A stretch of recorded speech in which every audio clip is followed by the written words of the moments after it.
I taught elementary school for 17 years. I get it. Yeah.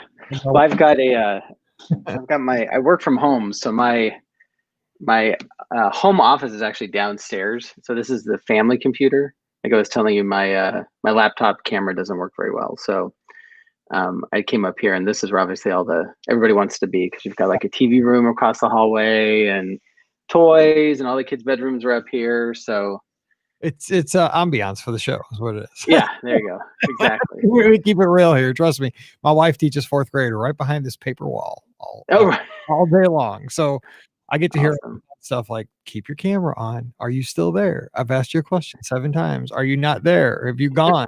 Like, yeah, that dude's gone. He's out playing kickball. He's out. That's right. Yep. I would not be there. All right, let's do this. So we got 17. Oh, where are you from, by the way? I forgot to ask you that. I originally from California. We actually just moved to Arizona this summer, so we're currently living in Arizona. Oh, cool. And you guys have had some hot weather from what I've heard. We have, yeah. It was the second hottest summer, I guess, on record. So great time to move to Arizona. Yeah, no kidding. Holy smokes. Yeah. Nothing but 100-degree days and above. Probably better in California, though, with all those fires this year, I would imagine. Yeah, well, actually, where we moved from, the Central Valley of California, it gets pretty hot over the century mark during the summer. So moving here wasn't that much of an adjustment, but yeah, we still have family and friends, and they were just, they're getting hammered with the smoke from the fires, and it took well over a month for the smoke to finally clear. So 2020, man, we got to get through. I know. Oof, it's everything. No kidding. And then I know, probably not a big SEC football fan, but then Nick Saban gets COVID today, so I'm like, oh my god, right? Yeah, my football guy. I know. After your big weekend when Mizzou beat LSU, although LSU's a little suspect this they year. are, but I'm just going to keep saying they're the defending national champs. You're right. That's true. That's true. Say that. I'm going to take what we get. Yeah. But the thing is, then Vanderbilt got COVID, so we're canceling our homecoming game this Saturday. Oh, and then bummer. Next Saturday, we're supposed to play Florida, and now they have 19 players with COVID. I'm like, yeah. And then it's our bye week after that. I was telling Mallory today when I picked her up from school, I'm like, we might not play another game the rest of the year. No kidding. And this is, I went to USC, so I'm a USC fan over in Southern California, right? So they haven't even started yet, and they may not even, who knows? They might not even start because they're starting so late and everybody's getting COVID. So it'll be interesting to see. Yeah. I hope everybody gets to finish. Me too. I said if we, win 1 or 2 games all year, as long as I get to watch something, I'll take exactly. it. Yeah. All right, let's do this. Okay, so 1783, I think. Okay, here we go. Welcome to episode 1783 of the Be Our Guest Walt Disney World Trip Planning Podcast. I'm your host, Mike Rallman from BeOurGuestPodcast.com and one of the senior agents over at the Magic for Less Travel. Happy Monday to you. Hope you had a great weekend. Got to get out and, do some fall stuff. It's already almost Halloween. I mean, we can say what we want about 2020 and it's still being March, but, we're making it. And I hope you got to get out there. Socially distanced, of course, but I got to maybe carve a pumpkin or go to the patch and, get lost in a corn maze. That's what we do here in the Midwest. I don't know how it is all around the world, but that's what we do. We go get lost in corn, pick up a gourd, carve it up, and call it a day. And then we cook the seeds and put way too much salt on them and then just eat them up. So that's what we do in the Midwest. But today we're going to be heading out to Arizona and talking Disney with a great trip report headed your way. Scott's joining us out from where it is always hot. What's up, Scott? How's it going out in Arizona? Hey, good. Thanks, Mike. It's good. We're finally actually getting some weather below the century mark. So I've already started to put on sweaters because it's starting to get cool here. So you go to Florida and you freeze. You're like, oh my gosh. No, because the humidity gets you, right? I mean, it's a dry heat. It does. In Arizona. Yes. Yeah, actually the humidity. Well, I spent some time in South America, actually, when I was in college as a missionary, believe it or not. And so I'm kind of used to the humidity and I kind of like the humidity. So coming, from the dry heat to the humidity really isn't that big of a adjustment. But man, we had great weather when we went the first week. The second week, it was like summer came back and we were just sweating up a storm. I mean, it just was not. It was the first week was wonderful, but the second week was it was tough. It was tough. All right, so we are going to have a great trip report for you today. It's a very unique one. I'm excited because this was a trip that happened during COVID, so very recently. So it's a lot different than the shows we've had for the past 12 years. But before we jump into the trip, we kind of like to get to know our folks that we talk to on the other end. So tell us your background with Disney. I see in the email that you guys are DVC members. So where did it all start for you, and what's the draw to the Disney destinations? So as you said, we're in Arizona right now, but we're actually from California originally.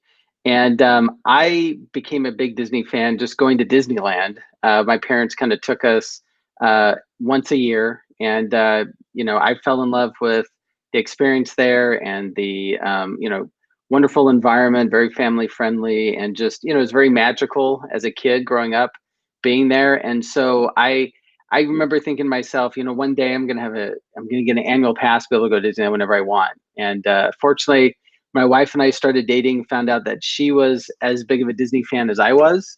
She didn't go quite as often, but so our first time together on a Disney experience was actually our honeymoon. We went on a Disney cruise, Mhm. and then we then ended up moving to Southern California after I did some grad school down in Southern California, and finally my dream came true, got those annual passes. And then, so we kept going. And then we went for our 5th year anniversary, we actually went on another Disney cruise. And that's how we ended up buying into the DVC membership. And that's been a great blessing because we've been able to take our kids pretty much every year to Disney World. So, and other things, we've been to the Alani and other places. So it's been Oh my fantastic. gosh, you've done all. So you're totally in. You're 100% in. Oh yeah, yeah, yeah. No, and frankly, we talk about it because Disney, especially DVC, but Disney hotels have kind of spoiled us for other hotels. We talk about it all the time because we on this trip we went to a non-Disney hotel for the first couple of days of the trip, and all the kids were like, "This place is." I mean, it's a nice hotel, right? It was just, the Hilton brand, but they're like, "When are we going to a Disney hotel? This place is just garbage." And it's like, no, actually, this place is nice. It's clean. It's roomy, and I don't know. We're probably ruining our children by going to all these Disney places, but you can't beat the hospitality at a Disney hotel. I hear you because we're a Pop Century family. We'll go to these. My older daughter played a lot of club soccer, so we go to like Overland Park, Kansas. These really nice places. You wouldn't think Overland Park, Kansas is, but it's like a really tech little town. And it's got really nice hotels. And we'd stay at a super nice hotel for the weekend. But again, like this isn't Pop Century. No, it's way nicer. Like these beds are super comfortable. It's got all kinds of amenities, It's no, Yep. but it's she'd rather be a Pop Century. So yeah, but we get it. I mean, I'm kind of the same. It's me with the Swan and the Dolphin at Walt Disney World, to be honest. Like, to be honest, that's way better. Those are way better hotels than the values, but I miss the values. That's why I go to Disney. Yeah. I'm like your kid. Yep. Yeah. Like Yeah. your kid. Let me ask. No, you can't beat that ambiance. I got to ask you one other thing though about the DVC thing. Then we'll get into the trip. You said did you buy DVC on the cruise? Because I go to those just because I try to win that onboard credit. And I never do. And I've come this close to almost buying DVC. Then my wife had to come get me and be like, get out of there. Right. Yeah, right. Yeah, we did. We did actually. And we, just like most DVC members, we started with kind of what we could afford at the time. And then I tell you, once you take your first DVC vacation, they kind of hook you, and then you just like add on and add on and add on. And we're finally to the point where we're not adding on anymore. Although I keep thinking, telling my wife, it'd be great to have, they're still selling at the Alani. It'd be great to kind of alternate our trips, or, maybe we can squeeze 2 trips a year or whatever. So, but no, we're pretty satisfied. Yeah, buying on the cruise was actually a great experience. We got some bonuses doing that. So if anybody's out there that's interested, and if you're ever on a Disney cruise, that's the way to go. You just gotta be careful because I think the one time I went was after we had mixology class, and I did walk out with a lot of DVC Oh, bag, but I wasn't sure if I was a DVC member when I left, so it was kind of a little right. nerve wracking. Yeah, there you Not go. a good combo. All right, let's get into your trip. So, when did you guys head down? When was the trip? And then tell us about your family because you have a larger family, which I think makes this really really cool. We do, yeah. So we left. We've got 5 kids, and they range from teenager 14 to a little toddler or preschooler who's 3. And we left on Monday the 28th. So here in Arizona, a little bit different than what we're used to in California. Every quarter they have kind of a break. So this was the end of fall quarter, so they had 2 weeks off. and they have a shortened summer break. So we normally would go during the summer, usually towards the like middle of August. And because they would already be in school, we went ahead and shifted it to October. And for those that are familiar with DVC, you kind of have to plan these trips almost a year in advance, right? Because you got to get on your hotel reservations, all that. So we had started planning this trip earlier in the year, back in like January. And so we had shifted everything because we knew we were moving to October. And then the pandemic hit, right? And so they shut down the parks, and we weren't sure as to whether or not they would reopen, what we were going to do. And this is actually our 20th wedding anniversary this year. My wife actually just turned 40. So we were actually going to make this kind of a bigger trip than normal.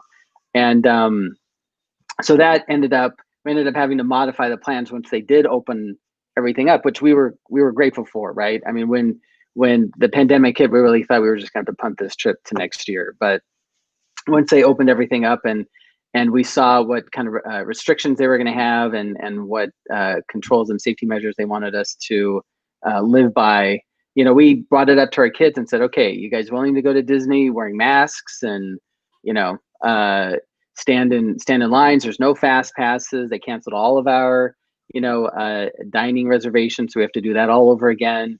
And they were like, yeah, no problem. I mean, they have to wear masks at school. So to them, it wasn't a big difference. So, so we were excited to go. We left on Monday, the 28th, and just got back on October 10th. So Saturday, October 10th. So we spent the bulk of 2 weeks over there. That's awesome, because this is going to really help folks that are going down this fall, this winter, because you were just literally there. Now you did stay. So let's talk hotels here, because I want to get as much information in here for our listeners as we can. So where did you stay, and how did you feel safety wise, and more importantly, experience wise at each hotel? What was your, because you have how a normal vacation looks, feels, and develops. What was the hotel aspect like compared to previous trips? So we first started, so we were there for a total of 12 nights. The first 2 nights were at a non-Disney hotel. And that was actually a great experience. I mean, they had controls in place. They asked us to wear masks in public places. They limited, your in elevators, the number of people. It's either one party or I think it was like 4 people. And so, we felt very safe there. When we stayed there, that's when we went to Universal. So we actually went to the Magic Kingdom on Tuesday, the 29th, and then Universal on the 30th. Then after those 2 nights, we moved to transition to our DVC time. So we went to Old Key West for 5 nights. And then after Old Key West, we transitioned to the Grand Floridian for 5 nights. And so at the Disney hotels, we felt just as safe, if not more so. I mean, all the hotels, they're cleaning them to the nth degree. And frankly, you feel like, well, why can't they just do that all the time? Yes. Right. So from now on, I think we have to. Now, the folks that have been down like us during the pandemic, we're going to be like, nothing else is acceptable from this point. And, that's right. That remote needs to be in a bag every time, because it never G'd me out, but it will now from forever. If it's not in a bag, I'll be like, oh my God, well, it's going to kill me, kind of thing. Yep. Yeah, no, exactly. And so, so we felt perfectly safe. I mean, the amenities were all open at the Disney hotels. So the pools were open, restaurants were open. Those that have stayed at DVC hotel before, they know that they got that community center, right? So they were having activities at the pools. They were having activities for the family. So we participated in like a little scavenger hunt at Old Key West, and then. Later on that afternoon, we actually tie-dyed Mickey shirts, right? So that's one of the activities that they commonly have at the community centers. So, the hotels are open and they're at the full level of activity. I mean, they're not at the full capacity. I did talk to one cast member, and it looks like at Old Key West, they were about half capacity, I think is what they're open. And at the time, they were fairly busy over the weekend. So I think they were selling at about 65%. Or so is what the cast member told me of the 50%. So, they certainly fluctuate over the weekends. You get a lot of people from Florida coming in Mhm. Friday, Saturday, and frankly, one cast member told me that they were getting people from California flying in for the weekend because flights are so cheap. Yeah. So it really is a great time to go if you can make a trip work. We had no problems with hotels, felt perfectly safe. We had our car for the first week, so to speak. We turned it in on the first Friday night we were there, and then used Disney transportation the rest of the time, and that was fantastic. We never really had to wait too long for a bus. They would count you out. Since we had such a large family, we were either in the very front or in the very back of the bus. But we never had to see a bus go because they didn't have room for us. They always made it work for us. So And you uh, mentioned Key West, and that is again one of my favorite places. I'm not DVC, but I'll stay there on cash, and it's great. And I'll stay there with my buddy Scott, who's a DVC member. So sometimes we'll get a 2-bedroom and just slide him some. Get here. yeah. Let's get the big unit. Let's all hang out together. That's kind of how we like the vacation. But the thing about when I think about pandemic circumstances, I think Key West is probably the perfect resort at Walt Disney World for that situation because you're really more socially distant in that resort than any other. They're spread out with those villas, and it's almost like a little community. Like you got people in the same building with you, but I never did see them. We stayed there for like 4 or 5 days. I never saw the people in our same building. No, you're absolutely right. I mean, all the entrances are outside, so you don't have to worry about enclosed spaces and passing potential germs or anything like that. So no, you're absolutely right. It was fantastic. We love staying there. This is since we've been DVC members, we've stayed at many different. We've only stayed at our home resorts because we actually have 2 home resorts, like once each. This Old Key West is the one of the resorts we've actually returned to because we enjoy it so much. The rooms are very spacious. Yes, it's a little bit older, but it's a great relaxed atmosphere. I think you've mentioned before about how it is kind of like a little community oasis away from Mhm. the busyness of the park, and I completely agree with that. It's a place where you can definitely relax, enjoy the pool.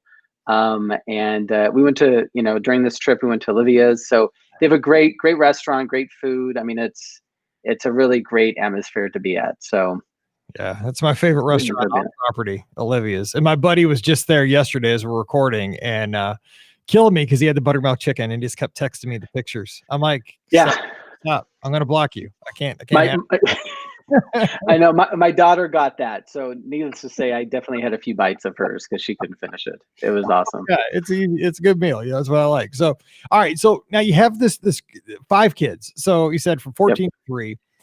You kind of talked to them, gave them the expectations. We're going to have to wear masks, no fast passes, and so that they were prepared. But talk to us about the travel getting there with the kids. Did you guys, I know like when I took Mallory down in early August, right after the parks reopened, we went out and we purchased like N95 masks and we wore those on the plane there and back and in the airport. We wore the regular fun masks in the parks. But I mean, it was different. Like we had to, with kids, you just got to kind of lay those expectations down. So what was the travel like? And then once you got to the parks, how did they say any, I'm sure they said some funny stuff or, what was the reaction to all of a sudden we're in the Magic Kingdom and things look so different? So the travel was really smooth. I mean, we left, flew out of Phoenix and flew Southwest.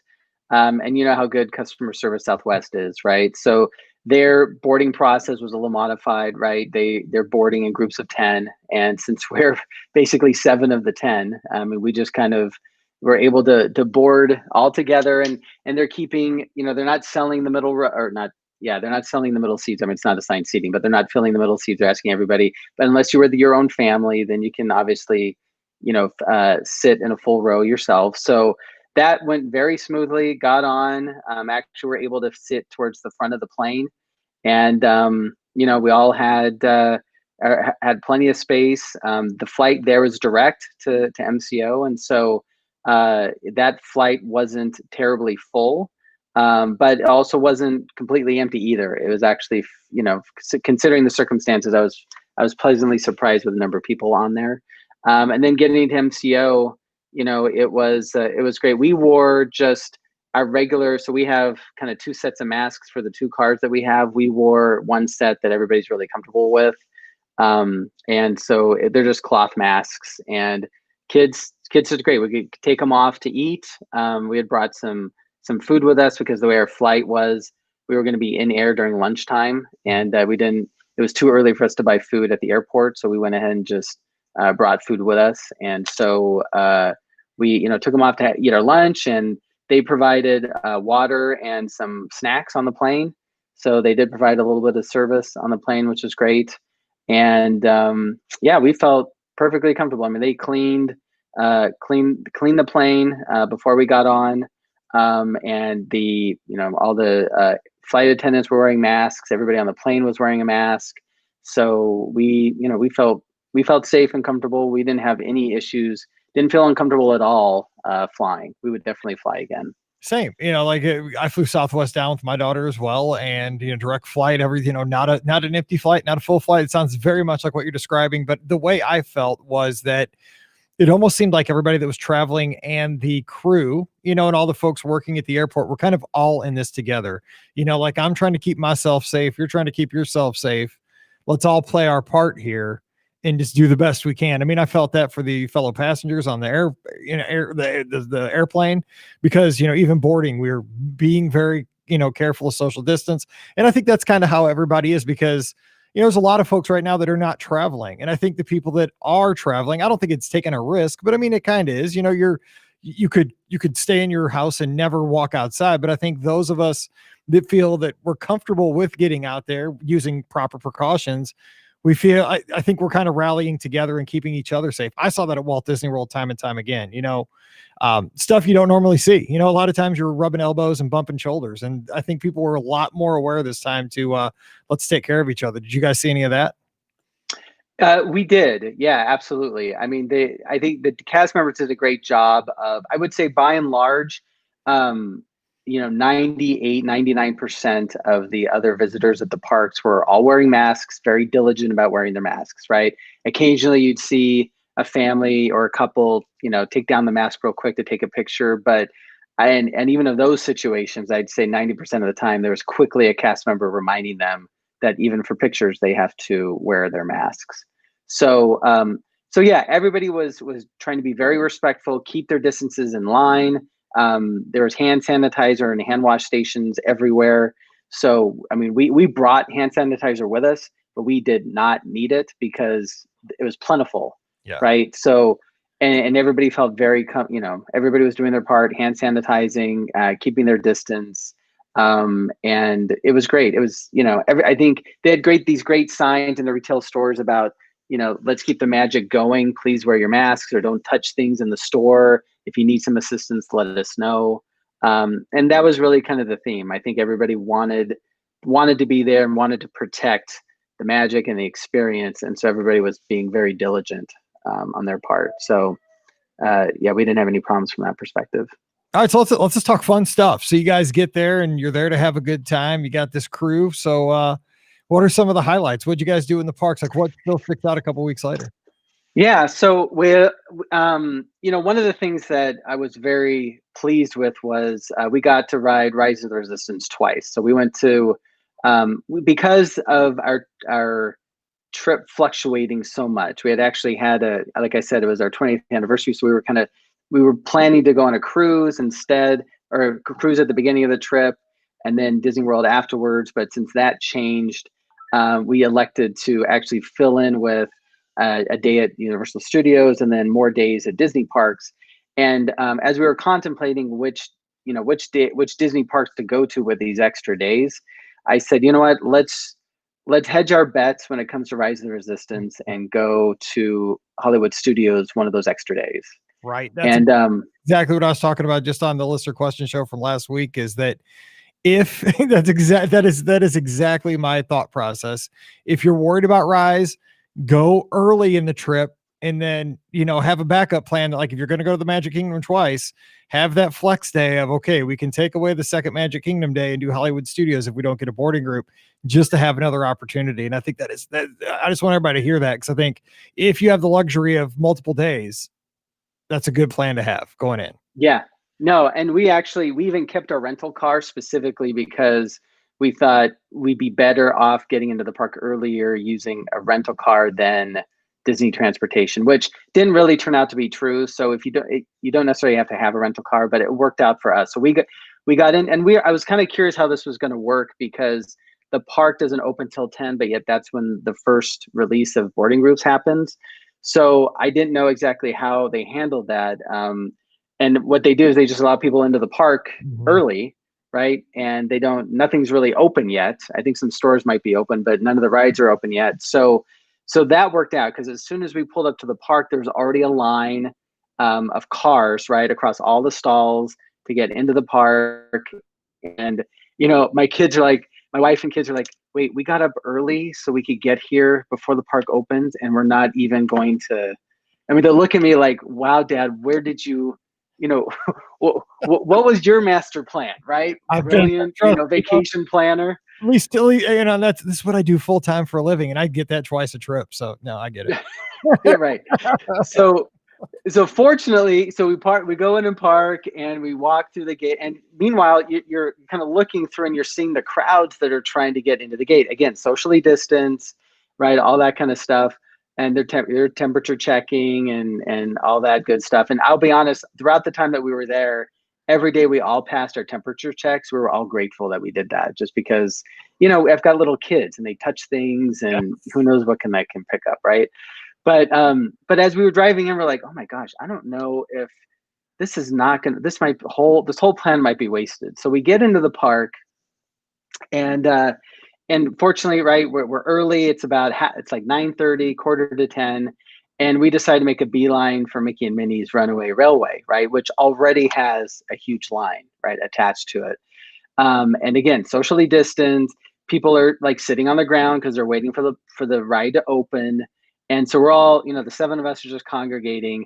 And here it is, quarter to 10. I even have a reminder on my watch, like an alarm, Yes. to Oh, yeah. start at like 10 minutes till, Yep. Same. right? Mine was 7. Right. Oh, yeah, mine was 7 before the hour. Yep. Yeah, so I didn't want to miss it, right? Exactly. So 10 minutes to till, I actually start kind of logging on. And my oldest daughter's like, "What are you doing, Dad? They don't release them until 10." I said, "I know, but you know what?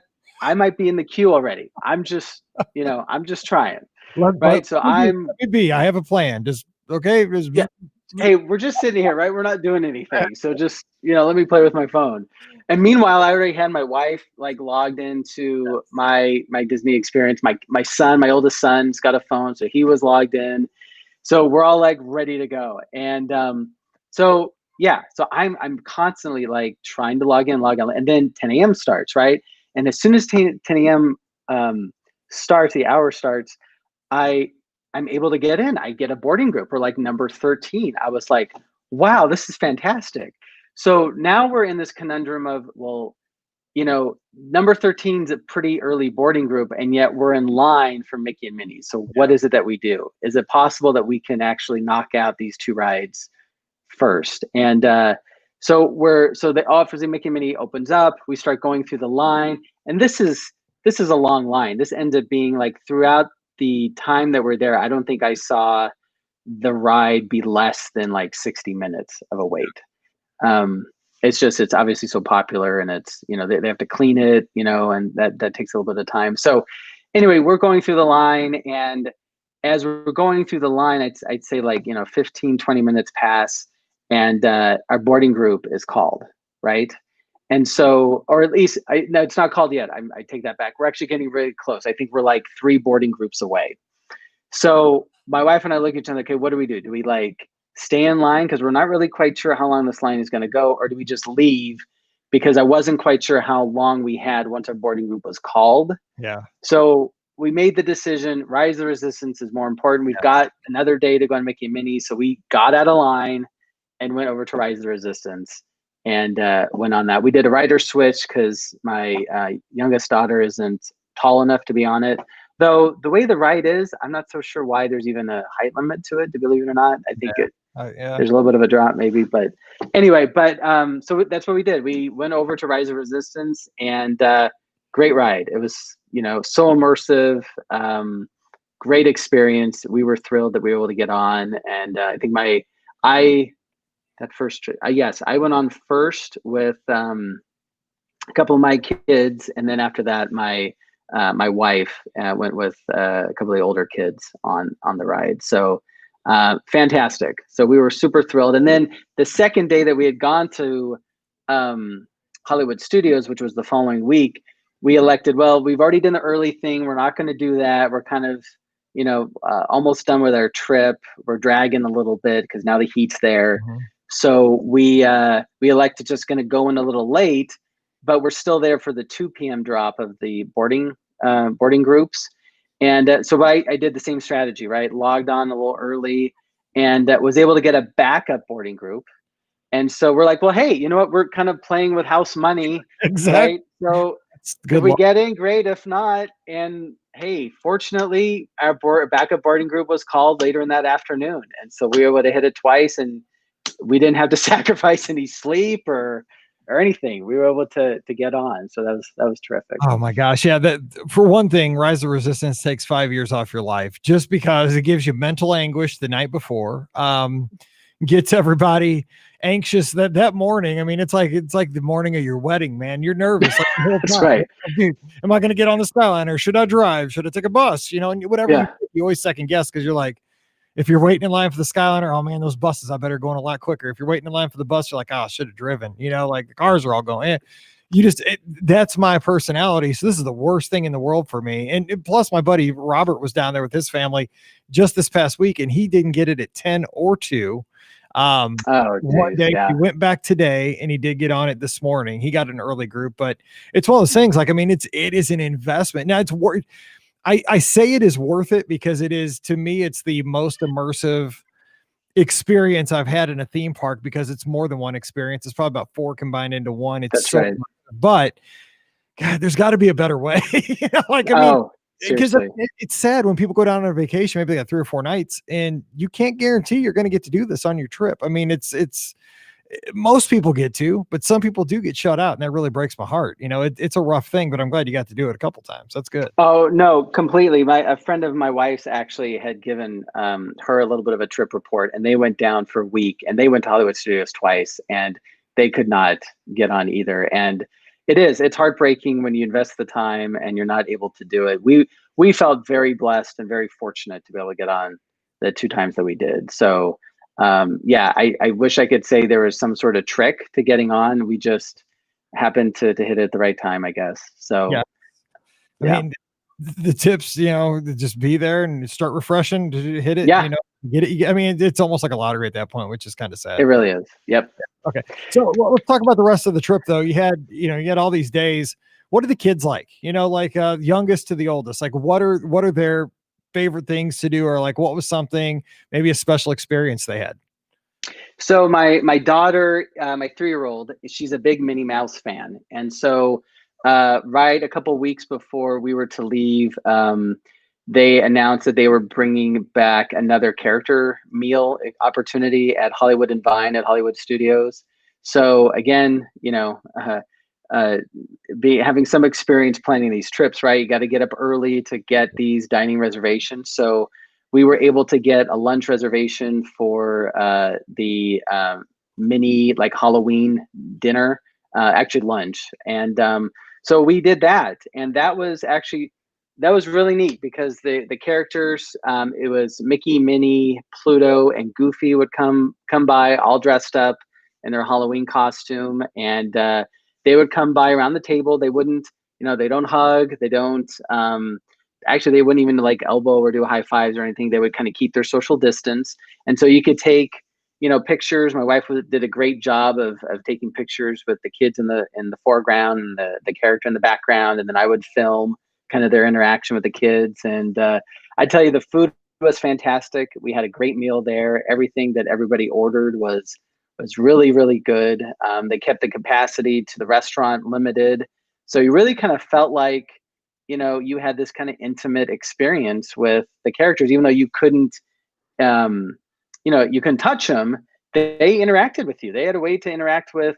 My daughter was all dolled up in her Minnie Mouse like hat that she had bought on the trip, and she had Minnie Mouse shoes and a Minnie Mouse shirt. So she was pointing out how she was wearing all Minnie Mouse stuff to Minnie, and Minnie was interacting and reacting to her, and so that was like a huge highlight for all of us because it was great to see the characters that interact with with our family, with all the kids, and then just having a great meal. So And Ricky that just was fun. that as well. She was down last weekend and she went to that meal and she raved. And it's so 2020. Two things that are so 2020 about that is that one, who would have thought that Hollywood and Vine would become the hottest meal on property? Just about That's right. most people, It's even usually a buffet. yeah, Yeah. yeah, and even Disney fans are like Hollywood and what? It never crosses your mind for one. Not that I went to a breakfast there years ago when Mallory was little and we liked it. It was fine. But the other thing is, I think we need to rename that selfie. Like you described it so well, with like the kids in the foreground, the character in the background. That's the 2020 selfie because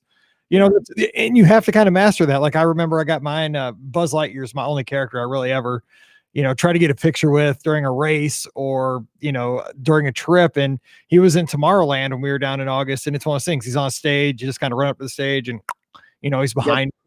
Yep. I think that I'm a big history buff and I know that this time it's here and it will pass. And, Yep. Talk to our kids will have lived through this. And as sad as all this is with all the economic downturn and all the hardships that have happened, the illnesses, we are in an era with our cell phones and with technology where we're documenting this daily, and these pictures will become a part of history. I mean, I truly believe that hopefully 5 years from now that people start to forget about this. We can go back and say, God, remember that we have on masks and look, the characters are 20 feet away. I mean, it's just, it's one of those things, it's just, we're living through history and it's good to document it.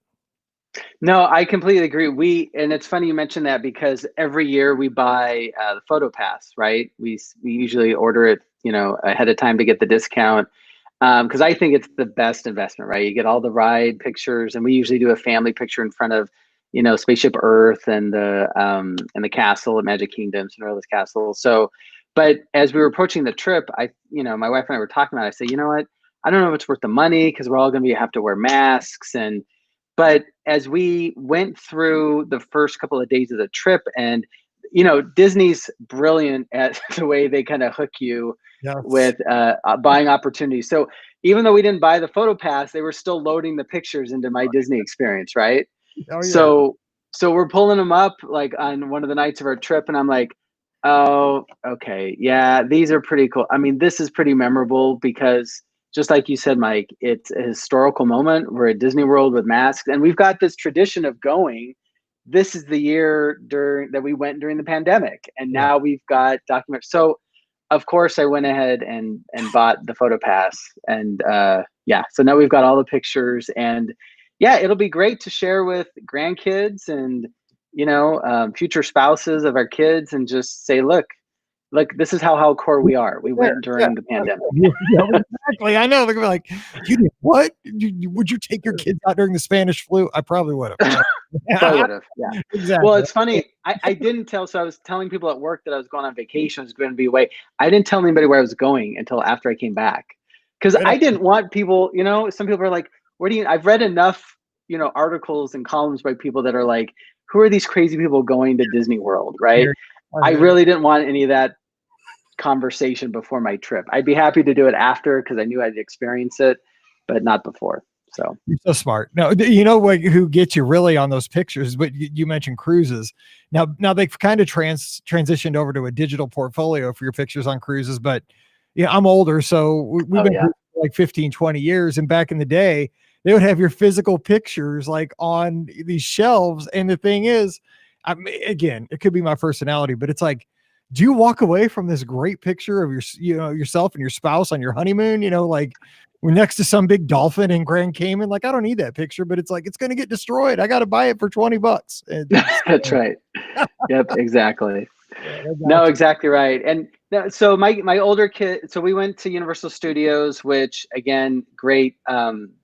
They've got great procedures in place. A little bit different than Disney, but again, hand sanitizer everywhere. So at Universal Studios, they actually, administer hand sanitizer before you get on the ride. Whereas at Disney, they have them, as you kind of enter queue and enter onto the ride. So just a little different than like that, but they still have the spacing and the queue lines and all that kind of stuff. So we're kind of Harry Potter fans as well, and my oldest son really enjoys that. So we did all of that. That was a fantastic experience. We ended up eating at over at the Hogwarts end of over at Islands of Adventure. And so, which frankly, we spent the most time we've ever, when we've gone to Universal Studios, at the Hogwarts end. We're usually at Diagon Alley, wherever they have like more shops, and they only have Yeah. one ride there, but it's a little more immersive. We kind of feel like, Yeah. But there was so much to do. We rode everything, every Harry Potter ride that we could, like that was available. So we went on the ride. The wait for Hagrid's was only about an hour, so we did a rider switch with that as well. And I will say, I kind of like the way Universal does it, where when you do rider switch, the whole family can wait in line with you Yeah. rather than separate, right? Like Disney does. But we rode that. We rode the Flight of the Hippogriff. We rode, the ride at Hogwarts. So we spent basically all the day, had lunch there.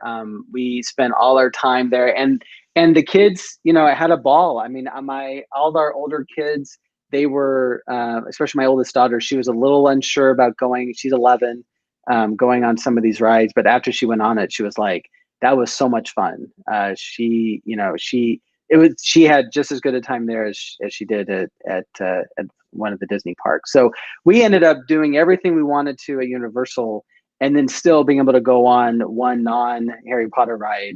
And at that point, we had run out of time. We wanted to get on the Spider-Man, but that we weren't able to. But that park was, the weather was perfect, and the queue lines were manageable enough that we were able to get on everything. And so that was the night we transitioned to Old Key West. So we were happy to kind of leave, enter into the Disney bubble at that point, and then we were doing nothing but Disney parks after that. So That's a good point, though, and especially if your kids are Harry Potter fans and the whole family. That's because I've never read Harry Potter. I'm not a Potter fan, but I have visited. We went down for training to Universal, and that land, especially Diagon Alley. It's just, I didn't know what was going on. I didn't know why the person was puking in the gift shop window, but somebody told me, and I was like, okay, it kind of makes sense. But it is so right. immersive. Like you guys stand here, and if you have a wand, this will happen, and and you could tell like a lot of Disney touches were over there, folks that are probably worked Totally. at some point doing that. And and that's a cool thing to get that totally different taste because, one isn't better than the other. They're different flavors. It's like some people like Burger King, some people like McDonald's. Doesn't mean if you eat McDonald's, you can't go to Burger King. It's Taco Bell or Del Taco. It's probably more my style, but it's good to hear and that everybody had a good time. Now, because we're running a little short on time, but let me ask you this, kind of as we wrap up. One of the two questions. One, somebody had in the chat I wanted to hit. She's heading down in December. How did you feel in October as far as crowds? Because of course, Walt Disney World is not allowing 100% capacity. We're hearing 25%, but the thing I had with Mallory is she's such a veteran traveler that we're used to fast passes. And if we see a long line, we just don't get in it. We're just like, well, we've done that before. We'll do it some other time, either park opening or closing, or we'll get a fast pass and come back tomorrow. You see these lines because of social distancing. You're like, oh, and especially for kids, it's kind of hard to put your head around, there's spaces in between everybody. So how did you feel as far as crowds, and how did you handle with the kids? Like, tempering their expectations, like this is really a 25-minute line, even though it looks like it's 7 miles long. That's what I had with Mallory. No, you're absolutely right. The crowds, so Monday through Thursday, the crowds were great. Our first day of Magic Kingdom, we were actually able to hit like every big ride, right? Seven Dwarfs Mine Train, Space Mountain, Splash Mountain, basically Haunted Mansion and Pirates of the Caribbean. So we were able to hit everything the first day, and that was on a Tuesday. Our last day, we actually went in on a Saturday. That was the day we actually left. We had a few hours, and we don't normally do this. Normally, the day we travel back home, we don't go into a park. But we had a late flight, so I thought, let's just get a couple hours in. So that it was. They say that it's 25% capacity, and I certainly believe it because I think during the summer you'd certainly see much bigger crowds. But the lines were getting well over an hour in some of the big rides, and it is it is a little tough to manage when you look at My Disney Experience and you see nothing less than a half an hour. That does get a little discouraging, but I will say that some of the times are a little overstated. Yeah. So you can get through one that maybe says an hour in like 40 minutes or a half an hour. They're not always 100% accurate. Um, but I mean, it is a challenge. I mean, we'll say we got on two rides that Saturday, and we were only there for like 3 or 4 hours.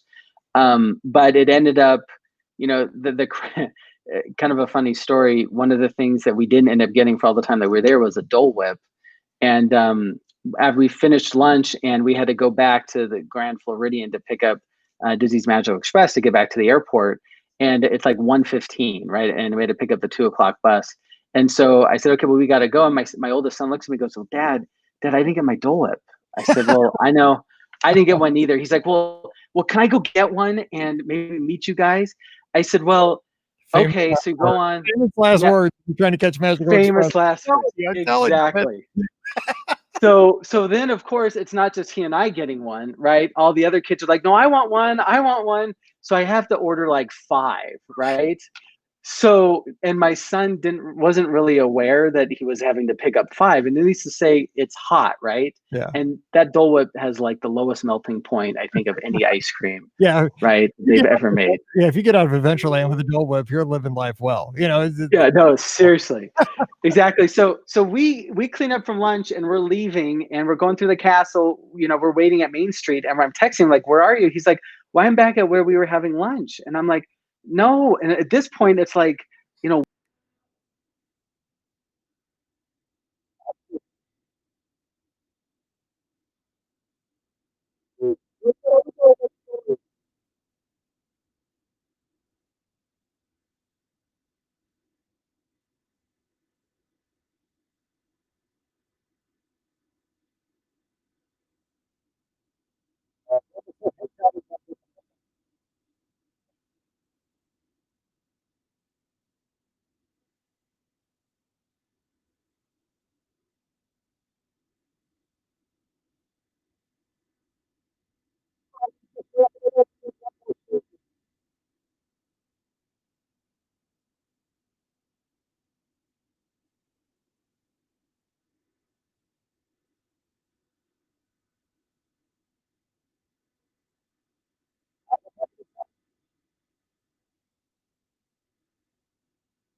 Do, do, do, do, do. Can you hear me now?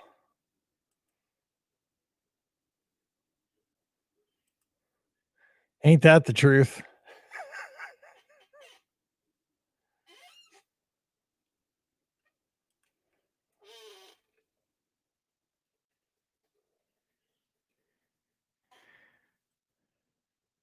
Do, do, do, do, do, do, do, do.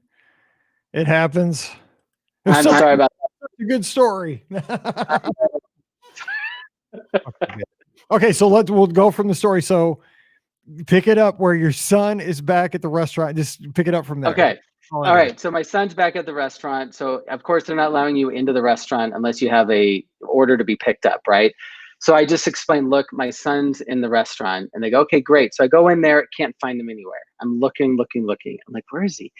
And I text my wife, and he's like, no, now he's back at Main Street. Oh my Like, oh my gosh. So now I'm jogging back because again, time is of the essence. We're trying to meet, right? We're trying to get the bus. And and I meet up with them, and of course, the Dole Whips, and not only are they just Dole Whips, the Dole Whip floats. Oh, So yeah. they're just a mess. And I'm like, okay, guys, you know what? You guys take care of those. Let's just jam it over to the monorail because we got to make sure we get on the monorail to get back to the hotel. I'm like hoofing it, and meanwhile, it's humidity, it's 90 degrees, I'm just drenched. They've got the Dole Whip and the juice just all over themselves. Cups are breaking, so they're leaking. I mean, it's just a hot, hot mess. We get on the monorail, and everybody's hands are sticky. I mean, we're cooling off, and I will say, we kind of take our masks off to eat, right, to finish them off, and we pull into and as we're pulling to the one of the monorail stations, cast members notice my son's mask is off, and reminds him, oh, hey, could you please put your mask on, right? So we then pull into the Grand Floridian, and I'm like, I see the bus. The bus is right there. It's like 2 minutes to 2. Oh, And we still have to get our bags from valet. So I'm like, okay, guys, I'm going to take the stairs down. You guys, take the elevator because they have the stroller, and I'm going to see if I can hold the bus up. By the time we got out of the monorail, down the stairs, out, the bus was already gone. oh yeah. I'm like, oh, You know what? The first time, because I didn't fly for the longest time, I didn't realize. I thought it was like regular bus. Like, okay, well, you missed a 2:00 bus. There's a 2:05 bus. No, man. right. If you miss your assigned bus, it's a big deal. Like they get on you. It is. And with social distancing, they have to limit the number of people on the bus, right? So I talked to the valet. They call Disney Magical Express. They're able to get us on the 2:30. So that gives us time to kind of clean up, get our bags, and we get on the bus. So yeah, I mean, it's you never know how the crowds will kind of influence your trip, right? But we still had a great time. What a rush to kind of end the trip. Right? Just a mess and Dole Whip and running to catch our bus, but it all worked out. We had a great time. I definitely, the magic is definitely there. It's if you're just willing to wear a mask all day and keep washing your hands and using hand sanitizer and keeping your 6 feet, it's a great time.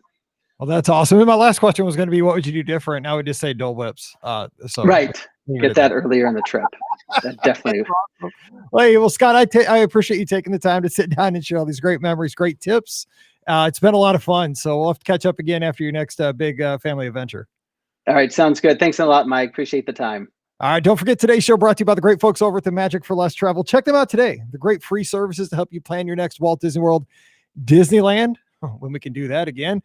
Disney Cruise Line, we can still book them. They'll be sailing soon, I hope, and Adventures by Disney. So check them out today over at themagicforless.com. Please also continue to use our Amazon affiliate link, beourguestpodcast.com/Amazon. And finally, for some extra content in your week, become a patron of the show and get the mini podcast every Thursday, Mike in the Midwest, stories of growing up here in Missouri. Check it out over at patreon.com/Be Our Guest Podcast. Also, give us a follow on the social media, Instagram and Twitter at Be Our Guest Mike and at Be Our Guest Pod. And of course, give us a follow as well and get those notifications when we go live and join us each and every time over on YouTube and Facebook. Just search for the Be Our Guest Podcast. One last reminder, join us December 5th, 2020. We're going to be down at Give Kids the World Village. Pam, Ricky, and myself raising money for Give Kids the World. And if you can't be there for the Night of a Million Lights, which, guys, if you don't know what this is about, think Osborne Lights. I saw the videos earlier this week of what it's going to look like. There's literally 3 million plus lights in the village. Each of those little villas that the families stay in, they're all decorated by the company that sponsors them. All the major buildings like Henry's Scoops. There's a big Christmas tree. It's amazing. So if you're in the Florida area or if you're vacationing down there that weekend, come by. The tickets, buy your ticket now because there's limited availability. All the money goes to Give Kids the World, obviously. And we'll be broadcasting live from the village 2 to 8 p.m. on December 5th. So if you can't be there, join us. We'll take you around the village. We'll take questions, calls, and all that kind of stuff as well. So don't forget, coming up very soon, Night of a Million Lights and 3 podcasters down from Give Kids the World Village. All right, we're going to get out of here. Let's get on with your Monday. Thank you so much for taking the time to listen to the show. Hope you enjoyed this trip to Walt Disney World. So until we speak again, for Scott, I'm Mike, wishing you a great Monday. Time to head back to work, and we'll see you real soon. That was fun. And the Dole Whip story is I've lived that. I feel your it's usually me that wants that little less like, can we, the people mover. There's no line. Dude, now get on it. Right? Breaks down, like every time, like, oh, what am I doing? That's exactly right. Yep. Yeah. That's where you're pushing your limit, but fortunately it all kind of worked out. It was definitely an experience we'll never forget. So the way I look at it is, no one's ever been left at Walt Disney World and not made it home. Like eventually I will get home.